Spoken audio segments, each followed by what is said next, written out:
Hello everyone, welcome back to Revisiting Archive.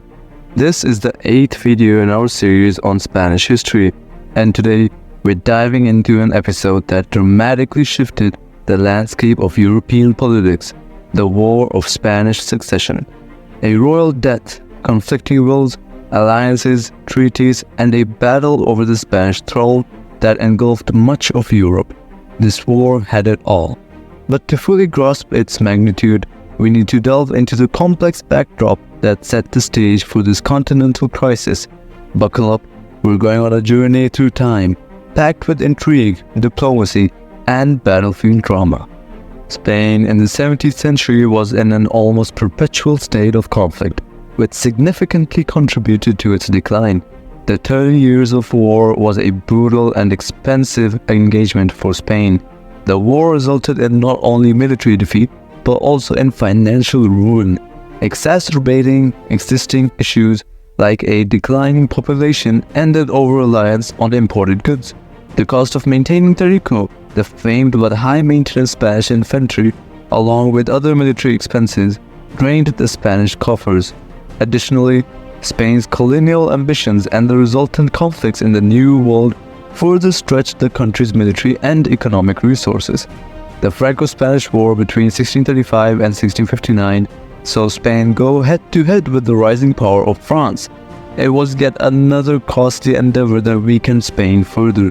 The Treaty of the Pyrenees in 1659 was humiliating for Spain. The kingdom ceded several territories to France, including parts of the Spanish Netherlands, today's Belgium, and Catalonia. Spain's military prestige was tarnished, and it became increasingly evident that its era of continental dominance had come to an end. Internal strife was also on the rise. Economic pressures led to uprisings, notably the Catalan Revolt between 1640 and 1652, and the Portuguese Restoration War between 1640 and 1668.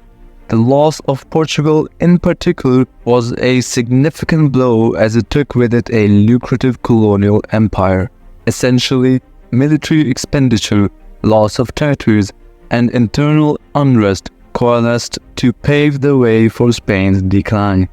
Spain's monarchy wasn't faring any better. The Habsburg family had long suffered from the effects of inbreeding, which was seen as a way to preserve the purity of the royal line. The culmination of this was Charles II, who had significant physical and mental disabilities. Not only was he impotent, but his poor health also meant that he was often unable to rule effectively, further contributing to Spain's decline.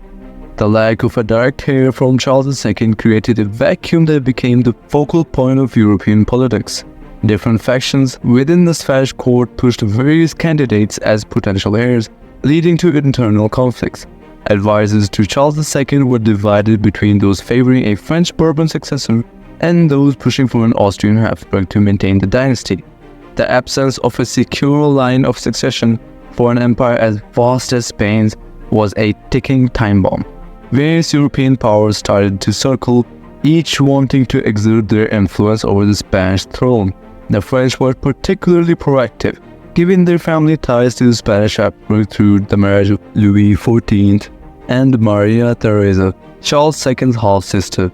As a result, the latter years of Charles II's reign were dominated by diplomatic maneuvering, secret alliances, and political intrigue. Charles II was aware of the geopolitical ramifications of his death and spent considerable time contemplating his will. The list of potential heirs was relatively short, but packed with political implications. The leading candidates were from the French Bourbon and Austrian Habsburg families. A third, albeit less likely option, was Joseph Ferdinand, a Wittelsbach prince from Bavaria, favored by some as a neutral candidate. After years of contemplation and counsel from his advisors, Charles II chose Philip of Anjou, the grandson of Louis XIV, as his heir. The choice was partly influenced by the belief that France was the most stable and powerful nation, hence the most capable of protecting Spain's vast territories. Charles II put forth explicit conditions. France and Spain would remain separate to prevent the unification of the two crowns. The immediate aftermath of Charles II's death and the opening of his will led to a flurry of diplomatic activities. France was overjoyed but treaded carefully, knowing that a Bourbon-controlled Spain could potentially ignite a continent-wide conflict. Austria felt snubbed and betrayed, as the will was seen as an affront to Habsburg prestige. England and the Dutch Republic had mixed feelings. Both nations were wary of a powerful France but were also hesitant to become embroiled in another costly European war. Europe's reaction to the will of Charles II was to strengthen their respective alliances. England, Austria, and the Dutch Republic came together in the Grand Alliance, aimed primarily at curbing the expansion of Bourbon power in Europe.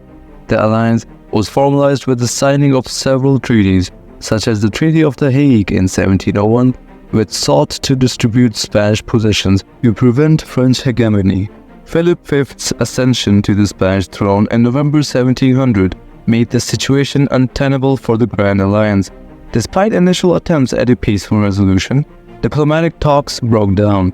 For instance, the partition treaties of 1698 and 1700 aimed to divide the Spanish possessions among European powers, but failed to gain traction. The Grand Alliance found itself unable to accept a Bourbon king ruling Spain, given the implications for the European balance of power.